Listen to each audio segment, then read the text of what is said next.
நாமத்திற்கு ஸ்தோத்திரம்.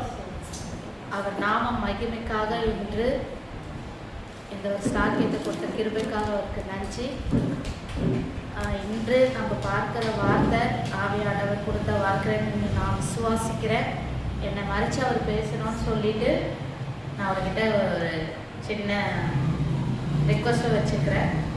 இப்போ இன்னைக்கு நம்ம பார்க்க போகிற வார்த்தை வந்து எஸ்ரா அதிகாரத்தில், எஸ்ரா புத்தகத்தில் 6வது அதிகாரம் 14வது வசனம். பேஜ் நம்பர் பார்த்தீங்கன்னா 596. 6வது அதிகாரம் 14வது வசனம். அப்படியே யூதரின் மூப்பர் கட்டினார்கள்.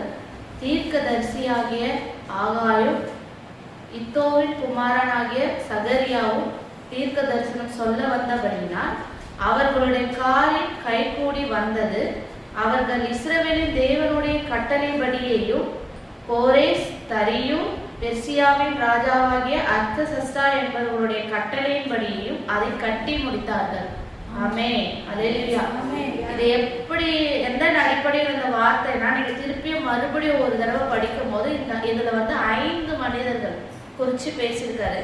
கர்த்தர் தான் செய்யணும்னு நினைச்ச ஒரு காரியத்துக்காக 5 பேரை எழுப்பியிருக்காரு. அந்த 5 பேர்ல பாத்தீங்கன்னா 2 தீர்க்கதரிசிகள், 3 ராஜாக்கள். மறுபடியும் நம்ம படிப்போம், அத வசனத்தை படிக்கும் போது நம்மளுக்கு இன்னும் கொஞ்சம் தெளிவா புரியும். அப்படியே யூதரின் மூப்பர்கள் கட்டினார்கள். தீர்க்கதரிசியாகிய ஆகாயும் இத்தோவின் குமாரனாகிய சகரியாவும் தீர்க்க தரிசனம் சொல்லி வந்தபடியினால் அவர்களுடைய காலில் கைகூடி வந்தது.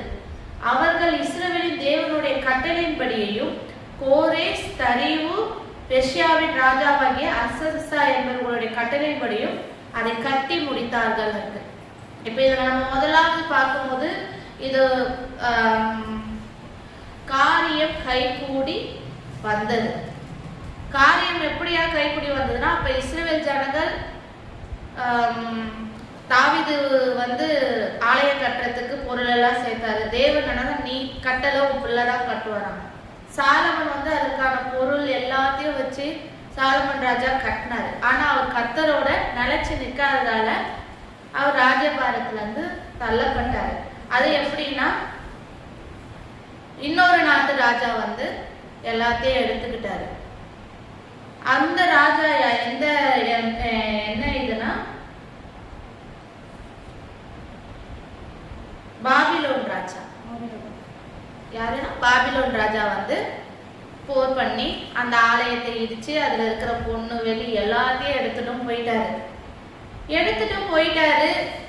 ஜனங்கள் வந்து தேவனுக்காக ரொம்ப கஷ்டப்பட்டு சாலமன் ராஜா நம்மளுக்கு ஆலயம் கட்டி இருக்கா, தேவனை துதிக்கிறதுக்கு இருக்கு அப்படின்னு சொல்லிட்டு சந்தோஷப்பட்ட நேரத்துல இப்படி நடந்ததால ரொம்ப மன வருத்தத்தோட இருந்தாங்க. அது மட்டும் இல்லாம ஆலயத்துல இருந்து மட்டும் எடுத்துட்டு போல, அந்த நாட்டுல நல்ல ஒரு பலவான்களா இருக்கிறவங்கள, இளைஞர்கள்ல நல்ல ஞானிகளையும் கூட்டு சேர்த்துதான், தீர்க்கதரிசிகளை எல்லாரையும் சேர்த்துதான் சிறைப்பிடிச்சு எடுத்துட்டு போனாங்க. அப்ப வந்து இந்த நாட்டுல இஸ்ரவேல் ஜனங்களுக்கு மத்தியில யார் இருந்தாங்க? எல்லாருமே பலவீனமானவர்கள் இருந்தாங்க. அப்ப அவங்க வந்து என்ன நினைச்சிட்டாங்க, நம்மளால இந்த காரியத்தை கட்டவே முடியாது, இனிமேல் நம்மளால எதுவுமே செய்யவே முடியாது அப்படின்ற ஒரு மனப்போக்கு அவங்களுக்கு வந்துருச்சு. ஏன்னா நம்மளுக்கு இடையில எந்த ஞானிகளும் இல்லை, நம்மளுக்கு ஐடியா சொல்ல ஆள் கிடையாது, நம்மளுக்கு கொடுத்து ஒரு பொருள் உதவி இருக்கிறவங்க யாரும் கிடையாது, யாருமே கிடையாது. நம்மளால ஒரு போர் செய்ய முடியாது, நம்மளால ஒரு யாராவது எதிர்த்துட்டு வந்தா கூட நம்மளால நிற்க முடியாதுன்ற மைண்ட் தாட் யாருக்கு இருந்துச்சு? அந்த ஜனங்களுக்கு இருந்தது. ஒரு சில நேரங்கள்ல நம்மளுக்கும் அது இருக்கும். சூழ்நிலையானது நம்மளையும் அப்படி வந்து நிறுத்தும். நம்மளுக்குன்னு யாருமே இல்லையே, நம்ம கூட ஒரு ஐடியா சொல்ல யாரும் இல்லை, நம்ம கூட வரத்துக்கு யாரும் இல்லை. இல்லையா, உடம்பு பலவீனமா இருக்கும் போது ஒரு ஹாஸ்பிட்டலுக்கு போகும்போது கூட, மற்ற நேரத்தில் நம்ம இன்னொருத்தர் கூட ஆஸ்பத்திரிக்கு போவோம், ஆனா நம்ம பலவீனமா இருக்கும்போது நம்ம கூட ஒருத்தர் வரணும், நம்மள அறியாமலே நம்ம ஒரு எதிர்பார்ப்பு இருக்கும். அப்படிப்பட்ட இக்கட்டான சூழ்நிலையில தான் யார் இருக்காங்க? இஸ்ரவேல் ஜனங்கள் இருக்கிறாங்க. அப்படியான சூழ்நிலையில இருக்கும்போது, ஆனா அந்த ஜனங்களுக்கு மத்தியில இருதயத்துல ஒரு ஏக்கம் இருந்துச்சு. தேவனுக்கு ஆலயம் கட்டாம அப்படி இருக்கே அப்படின்ற ஒரு ஏக்கம் இருந்துச்சு. அந்த அங்காளாயத்தையும் அந்த ஏக்கத்தையும் கர்த்தர் என்ன பண்ணாரு? அறிந்து அந்த ஆலயத்தை கட்டுறதுக்கு உங்களுக்கு யாரும் இல்லைன்னு நினைக்கிறீங்களா? நான் இருக்கிறேன்ற ஒரு மன உறுதியோட 2 தீர்க்கதரிசிகளை எழுப்பினாங்க. ஃபர்ஸ்ட் எழுப்பின தீர்க்கதரிசி யாருன்னா ஆகாய். அதுக்கு நம்ம ஆகாய் அதிகாரத்துல ஆகாய் புத்தகத்துல 1வது அதிகாரத்துல 1லிருந்து 6ஆம் வசனம் வரை இப்ப நம்ம படிப்போம். Page number 1089.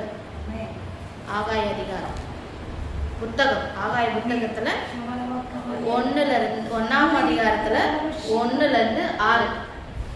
ராஜாவாகிய தரியு அரசாண்ட 2ஆம் வருஷம் 6ஆம் மாதம் 1ஆம் தேதியிலே கர்த்தருடைய வார்த்தை ஆகாய் என்னும் தீர்க்கதரிசியின் மூலமாய் செயலத்தின் குமாரனாகிய செருபாபேல் என்னும் யூதாவின் தலைவனுக்கும் யோசபாத் குமாரனாகிய யோசுவா என்னும் பிரதான ஆசிரியனுக்கு உண்டாகி அவர்கள் சொன்னது என்னவென்றால், இந்த ஜனங்கள் கர்த்தருடைய ஆலயத்தை கட்டுவதற்கு ஏற்ற காலம் இன்னும் வரவில்லை என்கிறார்கள் என்று சேனைகள் கர்த்தர் சொல்லுகிறார்.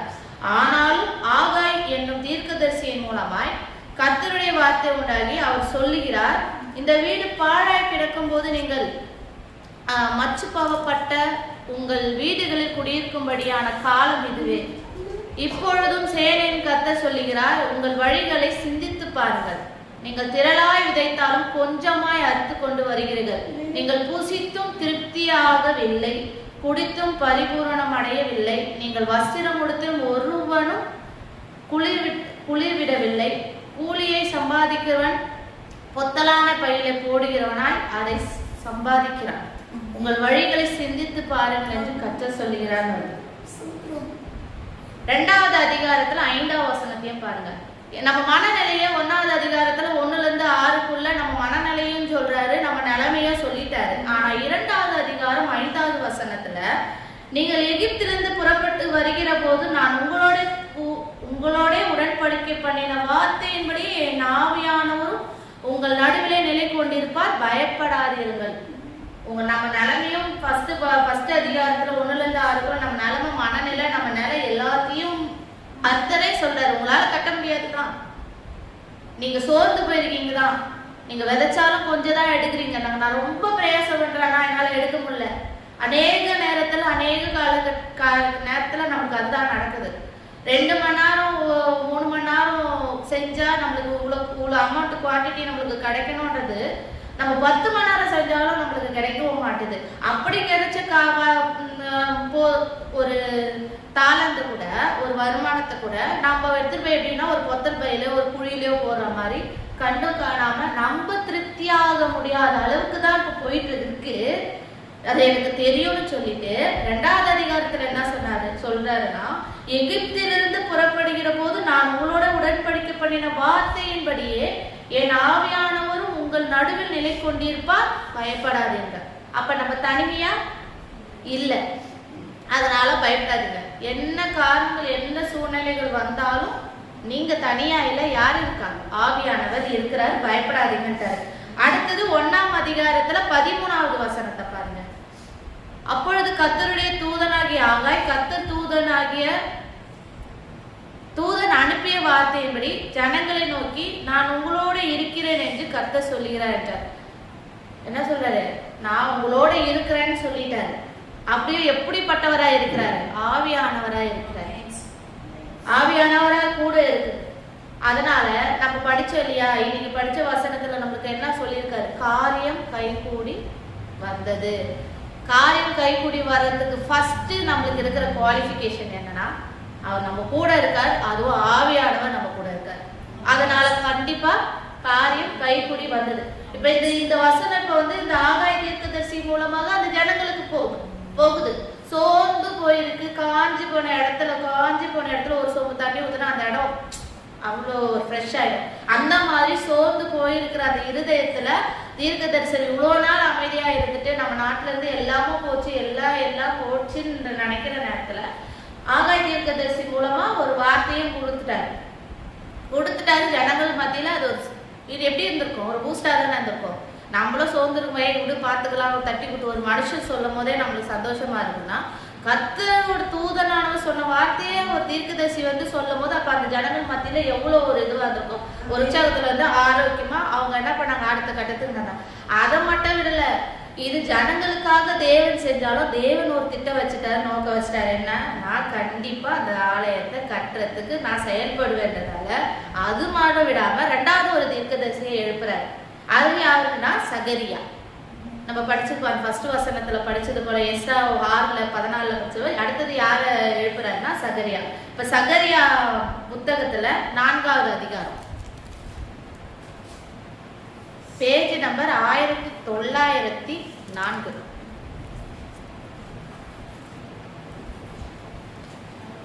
4வது அதிகாரத்துல 6வது வசனம். அப்பொழுது அவர் செர்பாபேலுக்கு சொல்லப்படுகிற கர்த்தருடைய வார்த்தை என்னவென்றால், பலத்தினாலும் அல்ல பராக்கிரமத்தினாலும் அல்ல என்னுடைய ஆவினால ஆகும் என்று சேனைகளுக்கு கர்த்தர் சொல்கிறார். ஆமென். ஃபர்ஸ்ட் என்ன சொல்றாரு, நான் கூட இருக்கேன். சரிப்பா, நீங்க எங்க கூட இருக்கீங்க, அப்புறமா எப்படி நான் செய்வேன் அப்படின்ற வந்துடும். நம்ம ஒரு சில நேரத்தில் அப்படி யோசிப்போம். ஓகே, நீங்க இருக்கிறேன்னு சொல்றீங்க, இருக்கிறேன்னு சொல்றீங்க, இருக்கிறேன்னு சொல்றீங்க, எப்போ நடக்கும் எப்போ நடக்கும் எப்போ நடக்கும், எப்படி நடக்கும் எப்படி நடக்கும் எப்படி நடக்கும், அம்மா என்னால முடியுமா என்னால முடியுமா தான் ஃபர்ஸ்ட். எப்போ நடக்கும் வரும், எப்படி நடக்கணும், என்னால அது முடியுமா, யாராவது வந்து எனக்கு செய்வாங்க. நிறைய நேரத்துல நம்ம செய்யற வேலைக்கே நம்ம அடுத்தவங்களை தான் எதிர்பார்ப்போம், நம்மள அறியாமலே எதிர்பார்ப்போம். எனக்கு யாராவது வந்து செஞ்சு கொடுத்தா நல்லா இருக்குமே. இப்போ சமையல் கூட பாருங்களேன், சில நேரத்தில் செஞ்சு செஞ்சு எனக்கு போர் ஆயிடுச்சு, யாராவது எனக்கு ஒரு உப்புமாவா இருந்தால் கூட பரவாயில்ல, நம்ம செஞ்சால் நம்ம உப்புமா நம்மளுக்கு பிடிக்காது, ஆனால் யாராவது ஒருத்தர் உப்புமாவாவது இருந்தாலும் பரவாயில்ல, செஞ்சு கொடுத்தா நல்லா இருக்குமே, உட்காந்து சாப்பிடலாமேன்னு தோணும். அப்படிப்பட்ட நேரத்தில் சகரியா தீர்க்கதரிசியை எழுப்பி அடுத்த வார்த்தை என்ன கொடுக்குறாருன்னா, நான் அவங்க கூட இருக்கிறேன், உங்கள் பலத்தால் அவங்க நடக்காது, பராக்கிரமத்தினாலும் நடக்காது, என்னுடைய ஆவியினால ஆகும்ட்ட. இப்போ நிச்சயம் என்ன கொடுத்துட்டாரு, நான் உங்க கூட இருக்க, நான் உங்களுக்கு பண்ணுவேன். அப்ப நம்ம பண்ண வேண்டிய ஒரே காரியம் என்னன்னா விசுவாசம். இப்ப அந்த நம்ம பைபிளை படிக்கிறோம், அது அந்த ஜனங்களுக்கு சொன்னதை நம்ம எடுத்துக்க வேணும். இந்த பைபிள் இத்தனை வருட காலமெல்லாம் கடந்து வந்தாலும் ஒவ்வொரு காலகட்டத்திற்கு ஏற்ற மாதிரி தான் அது தகவமைச்சு நம்மளுக்கு கிடைக்குது. சோர்ந்து போய் எடுக்கும் போது நம்மளுக்கு ஆறுதல் கொடுக்குது, உற்சாகமா இருக்கும்போது இன்னும் உற்சாகப்படுத்துது, ஆவிக்குரிய வாழ்க்கையில் நம்ம கேட்கும்போது நம்மளை அடுத்த ஸ்டெப்புக்கு கொண்டு போகுதுன்னா, அப்ப இந்த வார்த்தை இஸ்ரேல் ஜனங்களுக்கு மட்டும் கிடையாது, இது எனக்கும் கூட உங்களுக்கும் கூட, இன்னும் கேட்கிற இந்த சத்தத்தை கேட்கிற எல்லாருக்குமே கூட. அதனால இது எப்படி நடக்கும்ன்ற ஒரு கட்டத்துக்கு நம்ம போக வேண்டிய ஒரு இதுவே கிடையாது, எல்லாமே நம்மளுக்கு தான், நம்மளுக்கான உயிர்.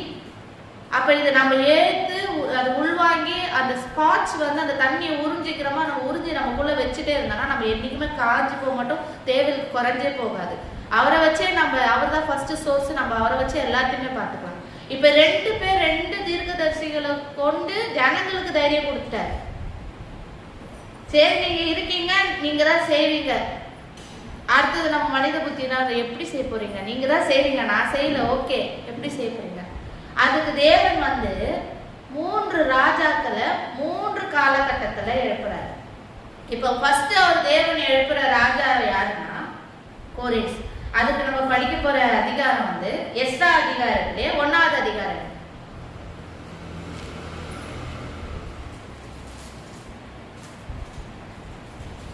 எஸ்ராவிலே 1வது அதிகாரம்.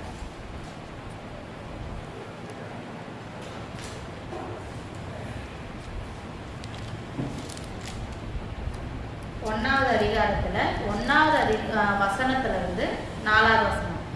எரேமியாவின் வாயினாலே கர்த்தர் சொன்ன வார்த்தை நிறைவேறும்படி பெர்ஷியாவின் ராஜாவாகிய கோரேசுடைய 1ஆம் வருஷத்திலே கர்த்தர் பெர்ஷியாவின் ராஜாவாகிய கோரேசின் ஆவியை ஏவினதனாலே அவன், பரலோகத்தின் தேவனாகிய கர்த்தர் பூமியின் ராஜ்யங்கள் எல்லாம் எனக்கு தந்தருளி யூதாவில் உள்ள எருசலேமிலே தமக்கு ஆலயத்தை கட்டும்படி எனக்கு கட்டளையிட்டு இருக்கிறார்.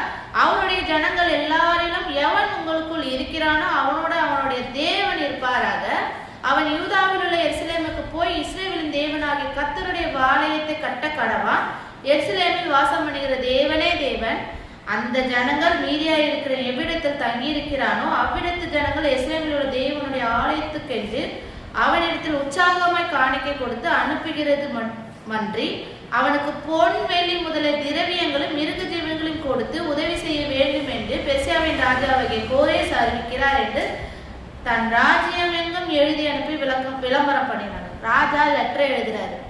என்ன லெட்டர் எழுதினார்? அவர் அந்நிய நாட்டு ராஜா. எந்த அந்நிய நாட்டு ராஜா? பாபிலோன் ராஜா. நேபுகாத் நேச்சரோட அவர் தான் அந்த சிறையிருப்பு பண்ணது, எல்லாம் பண்ணது, அந்த ஆலயத்துல இருந்து எல்லாம் எடுத்தது. அதுக்கப்புறமா வந்த மகன் வந்து அந்த ஆலயத்துல இருந்து எடுத்துட்டு வந்த ஒரு கோப்பையில மதுபானம் குடிச்சு அவர் அடுத்த செகண்ட் அவர் மறிச்சு அவர் ராஜ்யபாரர்கிட்ட இருந்து எடுத்து கொள்ளப்பட்டதுக்கு அப்புறமா வந்த ராஜா தான் கோரேஸ் ராஜா.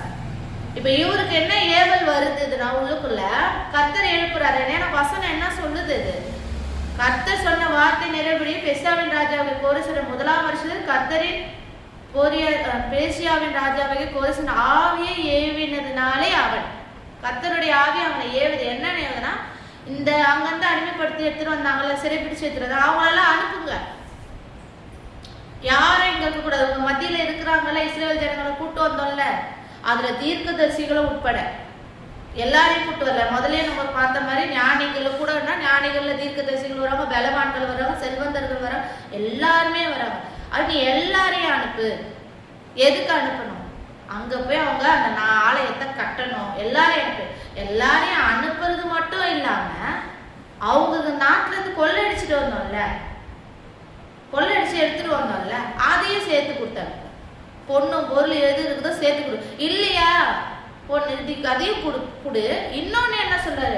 அந்த நாட்டை அந்த தேவனுக்கு கட்டுறதுக்கு, ஆலயம் கட்டுறதுக்கு தேவையான காணிக்கை நீ கொடு, உன் மனசு வந்து நீ கொடுன்றாரு. என்ன சொல்றாரு? நீ அந்த ஆலயத்தை கட்டுறதுக்கு அந்நிய தேவனை வணங்குற தேவன் தான், ராஜா தான். ஆனா அவர் தான் சொல்றாரு, அந்த ஜனங்கள் தேவிக்கிறது தான் தேவன்றது உணர்ந்து நீ அங்கிருந்து கூட்டு வந்தவங்களையும் அனுப்பிவிடு, அவங்க கிட்ட இருந்து எடுத்துட்டு வந்த பொருளையும் கொடுத்து விடு, அதுவும் இல்லாம அந்த ஆலயத்தை கட்டுறதுக்கான காணிக்க உன் மனமோந்து கூடுன்னு சொல்றாரு. ஒரே ஒரு ஏவுதல்ல என்னென்ன காரியங்கள் நடக்குது. யாராவது நம்ம எதிரி நம்ம கிட்ட இருந்து எடுத்ததை திருப்பி கொடுப்பாங்களா? ஒரு வேலை அவங்க வந்து ஏதாவது அவங்களுக்கு ஏதாவது ஒரு கஷ்ட காலமோ உணர்வுக்கு தெய்வம் கொடுத்தாலும் எடுத்துட்டு போன பொருளை மட்டும் திருப்பி கொடுக்க மாட்டாங்க. வாய்ப்பே கிடையாது. அப்படி கொடுத்தாங்கன்னா அது பெரிய விஷயம். நம்ம இதுவரை அது மாதிரி பார்த்து கேள்விப்பட்டு நம்ம வழக்கில் நடந்திருக்காது, இதெல்லாம் கேள்விப்படப்பட்டிருக்க மாட்டோம். அவங்க உணர்வாங்க, அவங்க நம்ம தப்பு பண்ணிட்டோம், அவங்க பொருளை நம்ம எடுத்துன்ற உணர்வு இருக்கும். ஆனா எடுத்த பொருளை கொடுக்கறதுன்றது அவ்வளவு நிச்சயமே இல்லாத ஒண்ணு. ஆனா தேவன் ஏவின ஒரே காரியத்தினால அந்த ராஜா என்ன பண்ணாரு? கொடுத்துட்டாரு. அடுத்தது எஸ்ரா அதிகாரத்துல 7-8 படி. எஸ்ரா அதிகாரம் 1ஆவது அதிகாரத்துல 7-8. நேபுகாத் நேச்சார் எருசலேமிலிருந்து கொண்டு வந்து தேவனுடைய கோவிலிலே வைத்திருந்த கர்த்தருடைய ஆலயத்து பணிமுட்டுகளையும் கோரேஸ் ராஜா எடுத்து கொடுத்தான். என்ன பண்ணிருக்காருன்னா, பணிமுட்டுகள்லாம் ஆலயத்துல இருந்து எடுத்துட்டு வந்த பொருள், அங்க இருந்து எடுத்துட்டு வந்த பொருள் என்ன பண்ணாராம்? எடுத்து கொடுத்துட்டாராம். அவைகளை பெர்சியாவின் ராஜாவாகிய கோரேஸ் பொக்கிஷக்காரனாகிய மித்திரோதாத்தின் கையினால் எடுக்க செய்து யூதாவின் அதிபதியாக சோஸ்பாத் சாரிடத்தில் எண்ணி கொடுத்தார். இது என்னன்னா, மித்தியோத்தாரினா அந்த பொக்கிஷோ காலம், அந்த கஜானான்னு சொல்லுவாங்க இல்லையா, கஜானாவுக்கு ஒரு கணக்கால் இருப்பாங்க. கஜானாவுக்கு ஒரு கணக்கு எடுக்கிறதுக்கு ஆளுங்க இருப்பாங்க.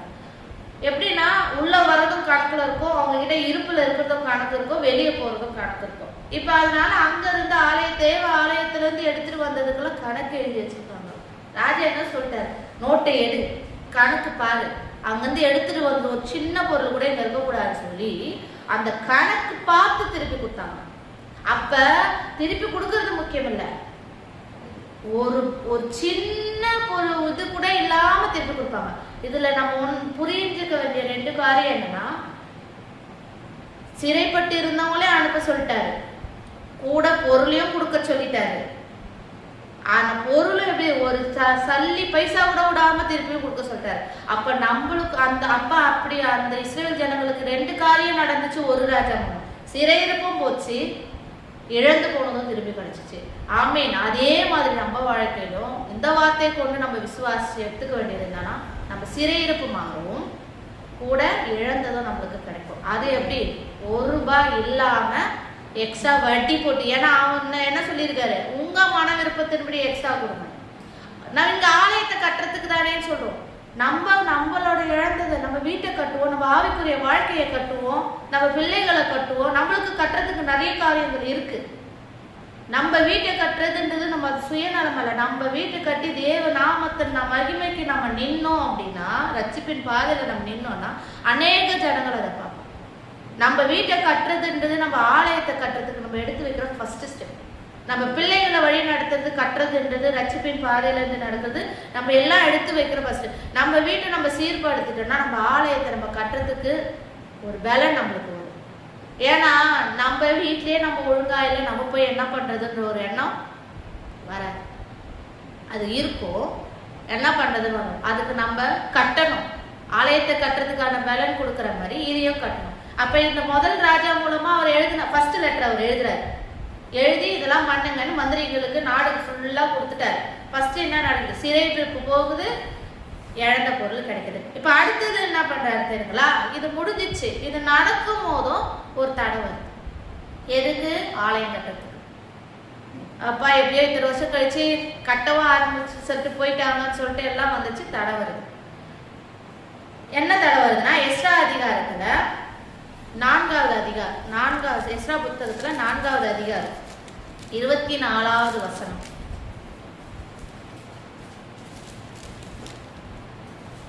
அப்பொழுது எருசலேமில் உள்ள தேவனுடைய ஆலயத்தின் மேலே தடைப்பட்டு பெர்ஷியாவின் ராஜாக தரியு ராஜ்யபாரம் பண்ணின 2ஆம் வருஷம் மட்டும் நிறுத்தப்பட்டிருந்தது.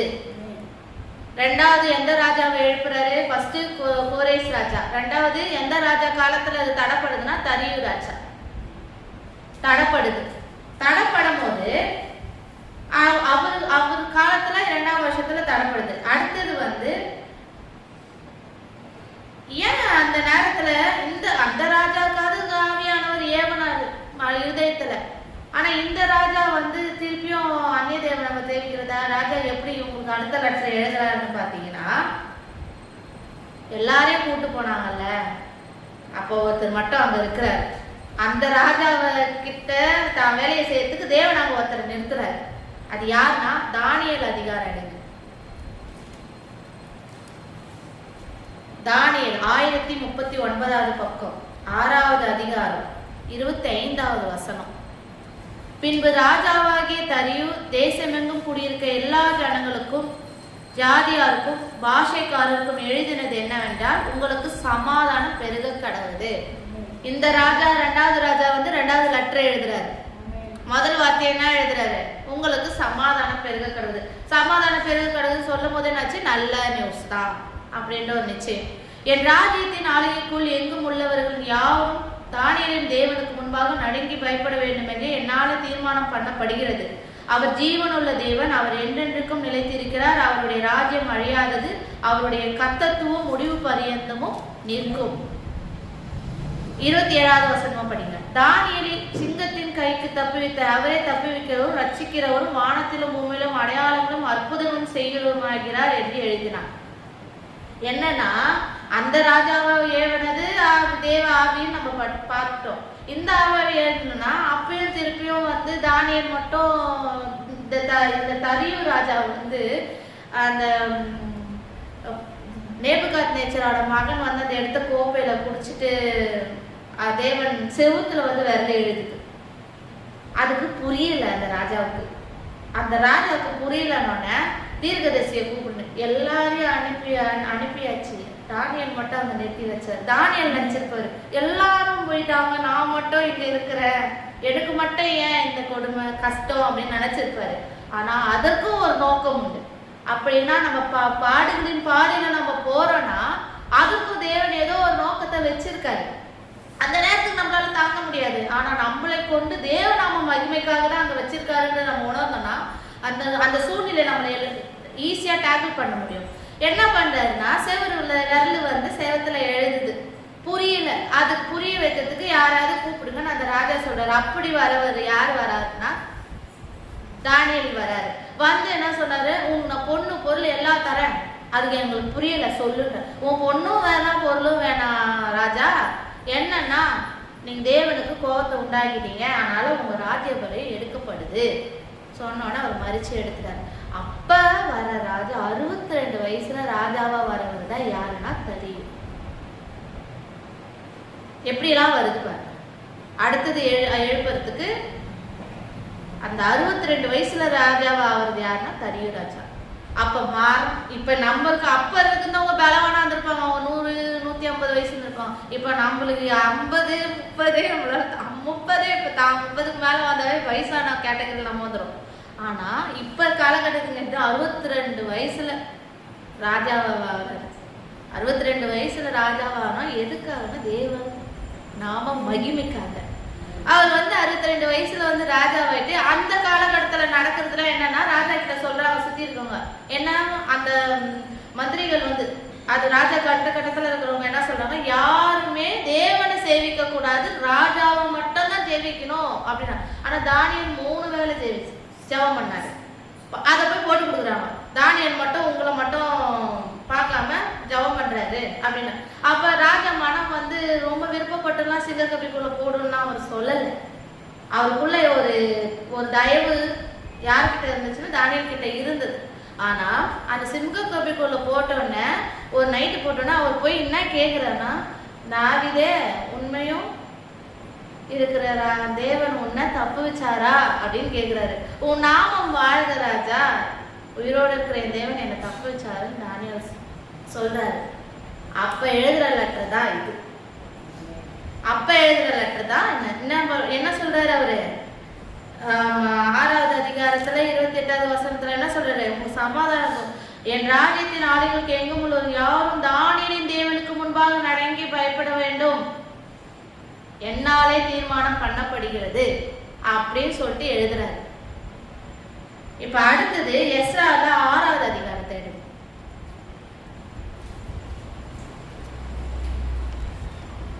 6:12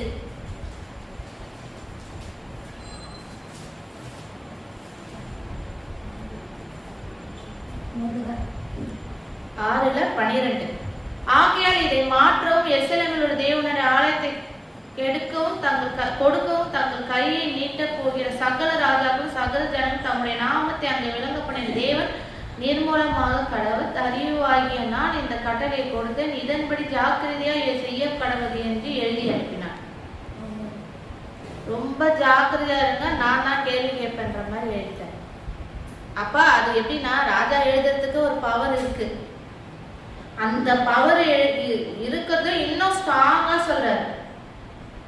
அடுத்தது தரியு ராஜாவை கொண்டு தானியேலை அந்த இடத்துல வச்சு திருப்பியும் எழுப்புறாரு. திருப்பியும் அதை கட்டுறதுக்கு அடுத்த சைக்கிள் நடத்துறாரு.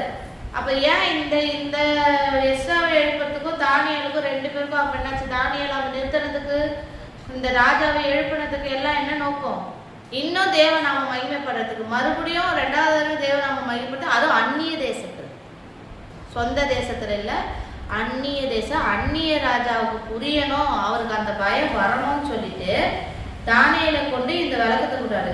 ஸோ அப்படியா இருக்கும்போது இவ்வளோ காலகட்டத்துல இருந்தாலும் தரியு ராஜா என்ன மாறிச்சு, என்ன ஆயிடுச்சு, மனம் மாறின. ஒரு இறுக்கமான இடத்துல இருந்து தேவன் தான் உண்மையான தேவன்ற மனமாற்றத்தை கொடுத்தார் தேவன். அந்த மனம் மாறியதுக்காக தான் இவ்வளோ காரியங்கள் நடந்துச்சு. மனம் மாறியது, அதனால சொன்னாச்சு இன்னும் ஜனங்களுக்கு ஒரு தயவு கிடைச்சது, அந்த ஆலயம் கட்டுறதுக்கு காரியம் கைமுடி வர இது ஒரு காரணமா வந்துச்சு. அடுத்தது எஸ்ரா அதிகாரத்துல எஸ்ரா புத்தகத்துல 7வது அதிகாரம் 12-13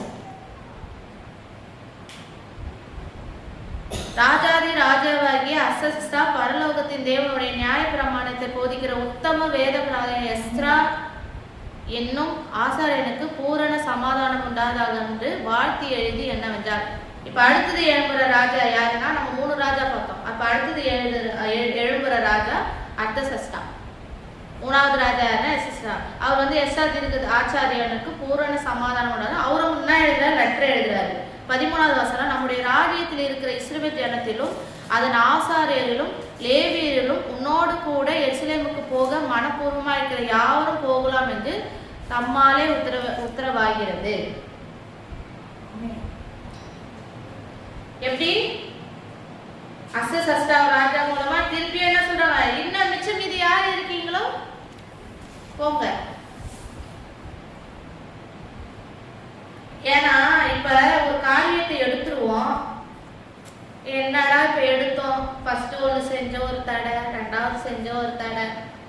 தடைகள் உருவம் மட்டும்தான் மாறும் நம்ம லைஃப்ல. ஒரு வாட்டி பார்த்தீங்கன்னா பண தேவையா இருக்கும், ஒரு வாட்டி பார்த்தா பலவீனமா இருக்கும், எல்லாமே இருக்கும். ஆனா இந்த காரியங்கள் எவ்வளோ இருந்தாலும், எவ்வளோ லேட்டா நம்மளுக்கு நடந்தாலும், இன்னும் தேவைன்னு ஒண்ணு இருக்கு இல்லையா?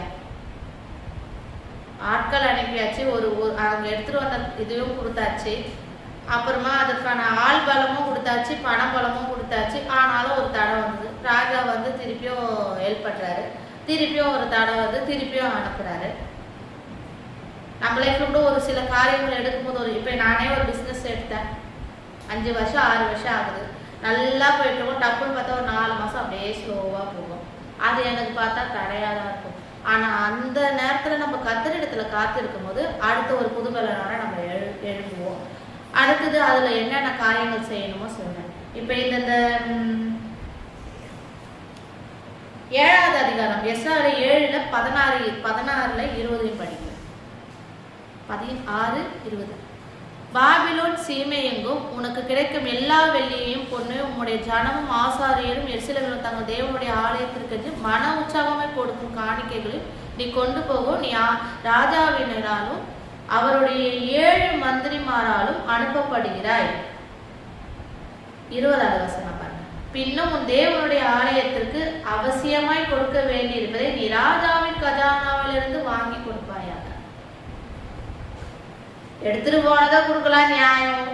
சரி, ஜனங்க கிட்ட சொல்றாரு, உங்களுக்கு என்னது மன விருப்பம் இருந்துச்சுன்னா கொடுன்னு சொல்றாரு. ஆனா இந்த ராஜாவை எழுப்புனதுக்கு என்ன தெரியுமா, இன்னும் பத்தலன்றது அவர் கஜானால வந்து கொடுக்க வைக்கிறார். நான் வாங்கினதை திருப்பி கொடுக்கறதே கஷ்டம்னு நம்ம நினைக்கிறோம்.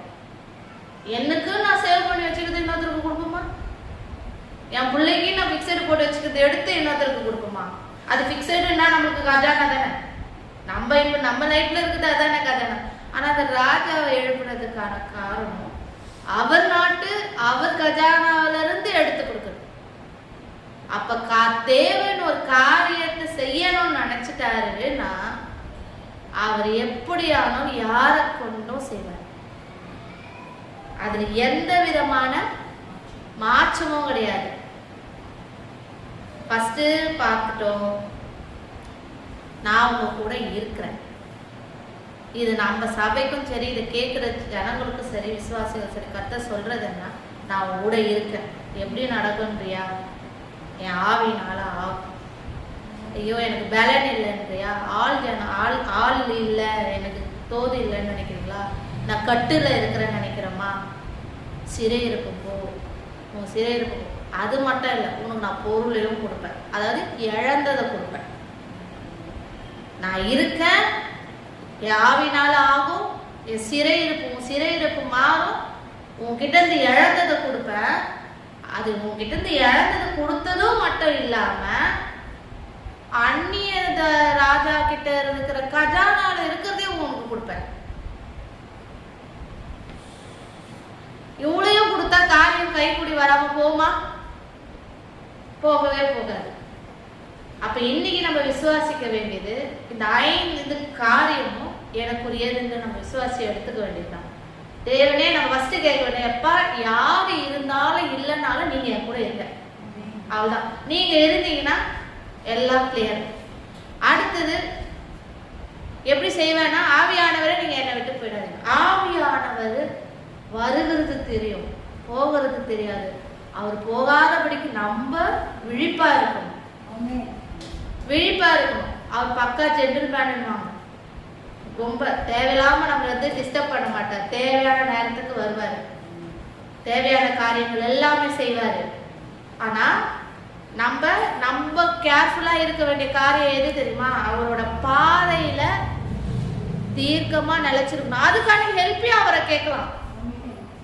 ஏன்னா நம்மளால முடியும், நம்ம சுயத்தால முடியும்ன்ற காரியம் எதுவுமே இல்லை. அவரே கேட்டுட்டு, நீங்க தான் எனக்கு தெரியாது அப்பா, நீங்க தான் என் கூட இருங்க, நீங்க இருந்தீங்கன்னா எல்லாமே பார்த்துப்பேன், நீங்க எனக்கு பார்த்துப்பீங்க, எனக்கு எல்லாம் பார்ப்பீங்க. அப்ப இந்த நாள்ல நம்ம இந்த இஸ்ரேல் ஜனங்களுக்கு செய்த தேவன் நம்மளுக்கு செய்ய வல்லவராக இருக்கிற அந்த ஜனங்களுக்கு தன் ஆலயத்தை கட்டுறதுக்கு அவரால் ஒரு 5 மனிதர்களை எழுப்ப முடியும். அதுவும் சாதாரண மனிதர்கள் கிடையாது. 2 தீர்க்கதரிசிகள், 3 ராஜாக்கள்.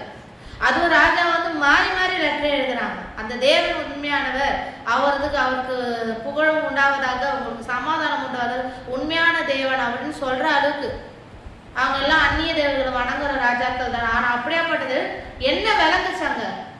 தேவனுடைய மகிமை அங்க விளங்கவே அவங்க கிட்ட. அப்ப நம்மளுக்கும் அந்த காரியங்கள் எல்லாம் நடக்கும். இது அப்படியே நிச்சயித்து நம்ம அடுத்த கடந்து போவோம்.